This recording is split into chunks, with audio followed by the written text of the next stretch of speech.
भरलेली कारले इतकी चविष्ट लागेल की कारले आवडत नसलेलेही ताट चाटून पुसून खातील। कारल्याचा कडूपणा कमी करण्यासाठी मी एक खास ट्रिप या व्हिडिओत दाखवलेली आहे, त्यासाठी व्हिडिओ शेवटपर्यंत बघा। याला आपण फक्त उभा कट द्यायचा आणि चम्मचच्या साहाय्याने आतील बिया पूर्णपणे काढून घ्यायच्या। आता एका भांड्यात पाणी घ्यायचे, यात 2 चम्मच मीठ घालायचे आणि यात कारली 20 ते 30 मिनिट भिजत ठेवायचे। याने कारल्यातील काय होतं, कडूपणा पूर्णपणे निघून जातो। तोपर्यंत कारल्यात भरण्यासाठी मसाला बनवून घेऊ। 2 चम्मच भाजलेल्या शेंगदाण्याची पूड घालायची, 2 चम्मच भाजलेल्या खोबऱ्याची पूड, 2 चम्मच भाजलेल्या तिळाची पूड आणि 2 चम्मच भाजलेले बेसन घालायचे। आता यामध्ये काही सुके मसाले घालूया।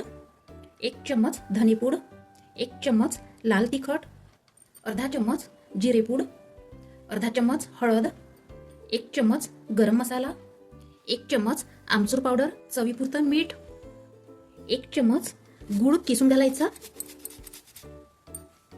आणि 1 पळी तेल घालायचं। आता सगळे मसाले मिक्स करून घेऊया। ही कारली पाण्याच्या बाहेर काढून घेऊया। आता या सगळ्या कारल्यात आपण मसाला भरून घेऊ। मसाला भरून झाला की हलक्या हाताने मसाला कारल्यातील असा दाबून घ्यायचा। याच पद्धतीने बाकीच्या कारल्या सुद्धा असाच मसाला भरून घेऊ। आता एका पसरट पॅन मध्ये 2 पळी तेल घालायचं। तेल गरम झाले की तेलात कारले घालून 3 ते 4 मिनिट अर्धवट कारली शिजली पाहिजे असे शॅलो फ्राय करून घ्यायचे। कारली बघा छान मऊ झालेली आहे। एका भांड्यात काढून घ्यायची। आता याच पॅन मध्ये आणि याच तेलात 1 पळी तेल घालायचं। तेल गरम झाले की पाव चम्मच मोहरी घालायची, पाव चम्मच जिरा घालायचा, पाव चम्मच हिंग, 2 चम्मच कच्च्या कांद्याची पेस्ट घालूया। मिक्स करायचं। 1 बारीक चिरलेला टोमॅटो घालायचा, 1 चम्मच लसूण अद्रक पेस्ट घालायची, चम्मच लाल तिखट तुम्ही तुमच्या आवडीनुसार तिखट घाला, 1 चम्मच धनेपूड, 1 चम्मच गरम मसाला आणि चवीपुरतं मीठ।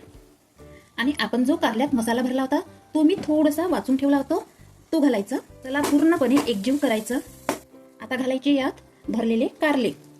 मसाल्यात कारले हलक्या हाताने परतून घ्यायचे आणि आता घालायचे अर्धा ग्लास पाणी आणि यावर झाकण ठेवून स्लो गॅसवर कारली 5 मिनिट कुक करून घेऊ। बघा कारल्यांना किती मस्त तेल सुटलेले आहे। आता भाजी गॅसवर असतानाच 2 चम्मच गूळ किसून घालायचा। आता हलक्या हाताने गूळ कारल्यामधला मिक्स करायचा।